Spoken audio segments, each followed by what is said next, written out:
देखिएगा उसका मैंने बड़ा बारीक विवेचन दिया हुआ है। लेकिन उसका जो सबसे संपूर्ण अवतार माना जाता है, 8वां अवतार, जिसको कि हम श्री कृष्ण के नाम से जानते हैं, इनको हम संपूर्ण इसलिए कहते हैं कि वो सारे संसार के साक्षी हैं और वो सारे संसार को लीला स्वरूप देखते हैं। उनका इस जगह कंठ में पीछे रहता है। अब कल बहुत लोगों का ये हिस्सा दिख रहा था, तकलीफ थी। अब ये हमारा बड़ा महत्वपूर्ण चक्र है, क्योंकि इसी चक्र के कारण हम मनुष्य हुए। हमारी गर्दन पहले झुकी हुई थी, वो जब ऊपर खड़ी हो गई, जिस वक्त ये चक्र चालू हुआ, तब हम इसे कह सकते हैं कि हमारा विशुद्धि चक्र जो है ये जागृत है। ये कृष्ण के जमाने में, माने कृष्ण 6000 साल में हुए, 6000 वर्ष पहले होते। 6000 वर्ष पहले मनुष्य में ये धारणा आई कि मैं मानव पूरी तरह से हूं। और जब ये कृष्ण की चेतना सब पहली, तब पहली मर्तबा डिप्लोमेसी का सेंस है। कृष्ण ये डिप्लोमेसी का अवतरण है, डिवाइन डिप्लोमेसी का अवतरण है। राजकारण के बिल्कुल पूरे सूक्ष्म से सूक्ष्मतर सारे ही मार्ग जानने वाले श्री कृष्ण, उनकी गीता कुछ नहीं पर पूरी डिप्लोमेसी। गीता पे बड़े आख्यान लोग देते हैं, मुझे आती हंसी। मैंने कल आपसे कहा था कि इसमें तत्व कितना है इन लोगों ने जाना नहीं। एक दो शब्दों में मैं आपको गीता का सूत्र बता दूं और आप इसे देखें। गीता में कृष्ण ने सहजयोगी बताया। उसने कहा कि इसे तू अपने अंदर खोज। यही कृष्ण ने अर्जुन से कहा, पर अर्जुन था आप ही विजय कर समझ लीजिए। और उसने कहा कि भाई तू कह रहा है कि परमात्मा को खोज और इधर कह रहा है कि तू युद्ध में जा। उन्होंने कहा था तू साक्षी स्वरूप हो पहले और उसके बाद युद्ध में जा, तो युद्ध भी तू साक्षी रूप से देखेगा, जिससे कोई मरेगा नहीं और कोई जिएगा नहीं। लेकिन अर्जुन के समझ में नहीं आया, तो इन्होंने अपने बाप का नमूना है, इसे कहते हैं, मैं तो इसको कहती हूँ कि बाप का तरीका, कि एक लड़का है बाहर बैठा हुआ और गाड़ी में और खूब जोर से हंटर से मार रहा है और घोड़ा पीछे। बाप बाहर आता है और कहता बेटे घोड़े को आगे कर ले तभी चलेगी तेरी गाड़ी। तो लड़का कहता है कि ये कैसे, मैं तो गाड़ी को मारूंगा। तो बाप कहता है अच्छा मारते थे मारते थे, लेकिन चित्त घोड़े पे रखना। इसी तरह ही इन्होंने 2-3 एब्सर्ड कंडीशंस कृष्ण ने डाल दी और सबको बेवकूफ बनाया हुआ। लेकिन मैं माँ हूं तो मैं आपको असली बात बताऊंगी, असली बात नहीं बताऊंगी, लेकिन मैं घोड़ा भी आगे करूँ, क्योंकि कृष्ण है ना, वो जानता है अपने लड़कों को कैसे ठीक करना चाहिए। और इतने 6000 वर्ष से उसने आप सबको ठीक किया ही। पहले तो उसने कर्मयोग में आपको पकड़ लिया। उसे कहा कि जो भी कर्म करना है करते रहो, लेकिन परमेश्वर आपसे छोड़ो। ये एब्सर्ड कंडीशन है, ये हो ही नहीं। ये एब्सर्ड कंडीशन कहना कि तुम वो जो भी कर्म करना चाहो करते रहो, ये हो नहीं सकता है। क्योंकि आप आगे देखिएगा कि अपने मस्तिष्क में ईगो और सुपर ईगो नाम की 2 संस्थाएं हैं, जिससे हम एक अंडाकृत हो गए। हम टूटे हुए नहीं हैं और इस वजह से जो भी कार्य करते हैं उसमें हमारा ईगो जरूर इन्वॉल्व हो जाता है। जब कोई भी कार्य करते हैं ईगो हमारा बनता है, हर एक कार्य से हमारा ईगो निगड़ित हो जाता है। हम अंदर से ही वो ईगो हमारा बनता है और वो है ही, मेरा मतलब अहम भाव से नहीं है, पर अहंकार जो हमारे अंदर में बैठा हुआ है, जो हमसे कार्य कर रहा है, वो हमारे अंदर है। लेकिन जब ये टूट जाता है, जब हमारे अंदर से वाइब्रेशन बहते हैं, तो लोग कहते हैं कि बह रहा है, आ रहा है, जा रहा है, जग रहा है, हो रहा है। कोई ऐसा नहीं कहता, कोई भी ऐसा नहीं कहता कि हम कर रहे हैं, मैं दे रहा हूं, मैं कर रहा हूं, ऐसे कोई भी नहीं कहता। जब आदमी टूट जाएगा तभी वो ऐसा अकर्म में उठ सकता है, जो कृष्ण ने कहा है, जो कि एब्सर्ड कंडीशन, वही कि घोड़ा तो पीछे रख और आगे मारते रहे। तो बाद में 6000 साल बाद तो जानेगा कि ये गलत है। अब बहुत से आदमी क्या कहते हैं, हमने तो सब कर्म परमात्मा पे छोड़ी। झूठ, हो ही नहीं सकता जब तक आप टूटिएगा नहीं, ये होता नहीं। इस सत्य को जब आपने मान लिया कि नहीं होता है, तभी आप टूट भी सकते। जब टूटने के बाद आप कहते हैं हो रहा है, जा रहा है, कर रहा है, बन रहा है, अपने आप घटित होता सब कुछ दिखाई देता है। ये जब हो जाता है तभी हो सकता है। दूसरे भक्ति पर भी देखिए, उनकी मैं आपको एक छोटी सी बात बता दूं। भक्ति के बारे में उन्होंने कहा कि पुष्पम फलम तोयम, जो भी दोगे वो हम ले लेंगे। वो तो ठीक है, ले लीजिएगा, और देते वक्त क्या करिएगा? देते वक्त कृष्ण कहते हैं कि तू अनन्य भक्ति कर, अनन्य। अब देखिए, अनन्य शब्द जो भी संस्कृत जानते हैं वो जानेंगे, जब दूसरा कोई नहीं होता।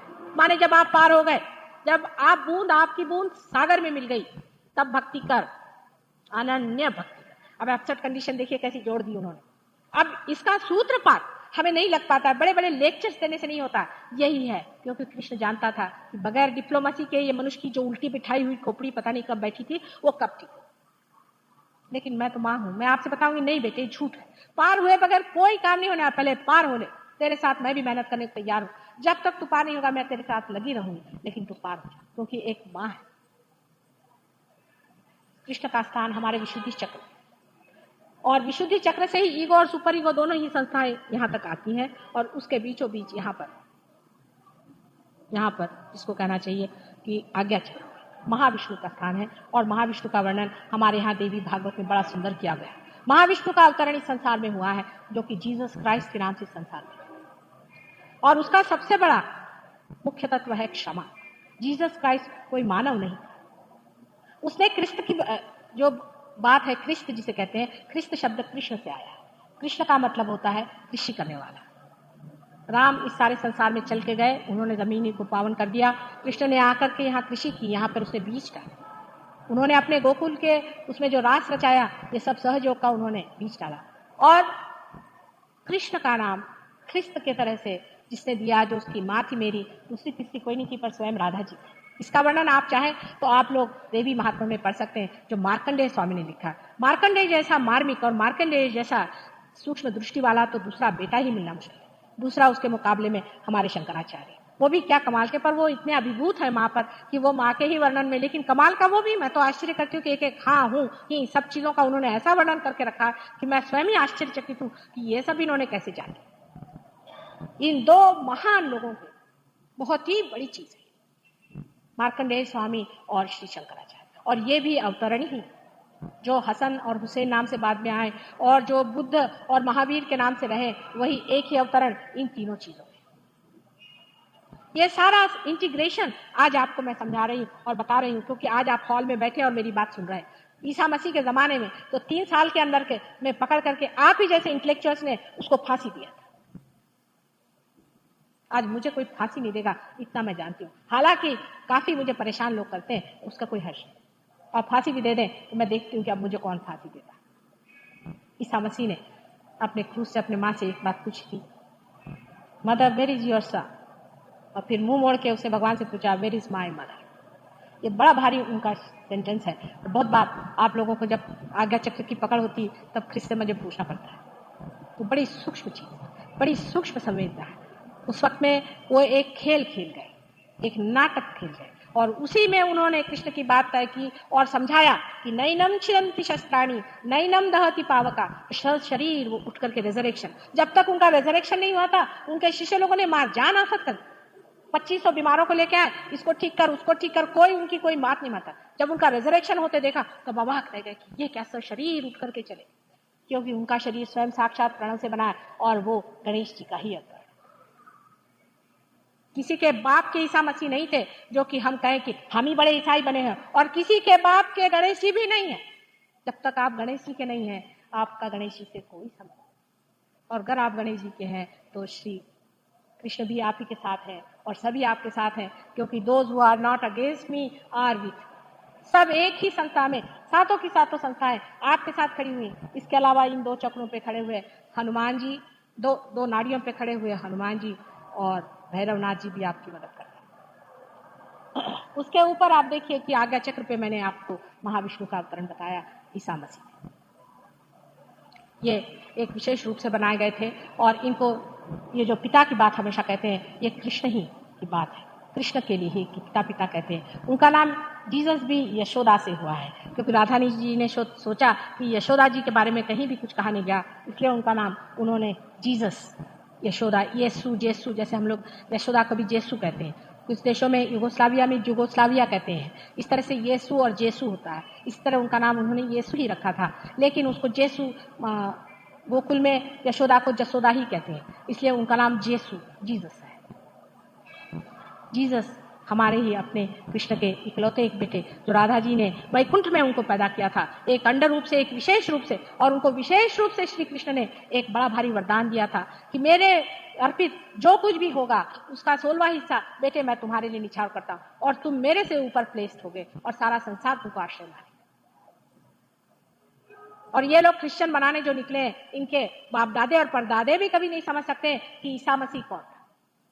ये तो पढ़ने को भी तैयार नहीं, देखने को भी तैयार नहीं है कि हमारी संपदा में और हमारे धर्म पुस्तकों में और हमारे बड़े बड़े महान लोगों ने कितना ईसा पे काम किया हुआ, और वो आज भी हमारे लिए पूजनीय है। आपको आश्चर्य होगा कि लंदन में यीशु मसीह पे आजकल इतना गंदा एक पिक्चर बनाने की कोशिश कर रहे हैं कि यीशु मसीह का उनके माँ से बुरा संबंध था। ऐसा अपने देश में कोई हिंदुस्तानी बर्दाश्त नहीं कर सकता, चाहे वो ईसाई हो चाहे नहीं।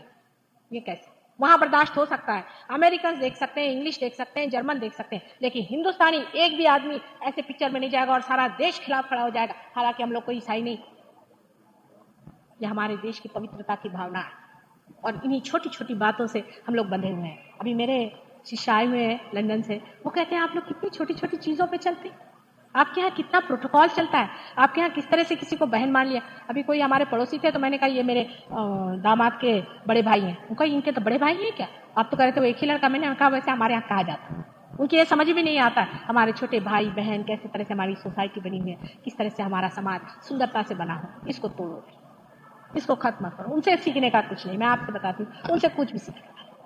उन्होंने थोड़ा बहुत पैसा इकट्ठा कर लिया लेकिन अपने को बिल्कुल नर्क के गर्भ में उतार दिया है। आप लोग उनसे कुछ मत सीखिए, आपकी संस्कृति को बचाइए, बहुत जरूरी है। ये सारे संसार को बचाने वाली संस्कृति मैं आपसे बताती हूँ और इसके बड़ी पीछे में बहुत अनेक वर्षों की तपस्या और अनेक वर्षों की पवित्रता बड़े बड़े महान लोगों की लगी हुई है। और इसको आप ऐसे ही मुफ्तता से न, इसके बारे में आप पढ़ना नहीं चाहते तो मत पढ़िए, लेकिन इसको समझने की कोशिश करें।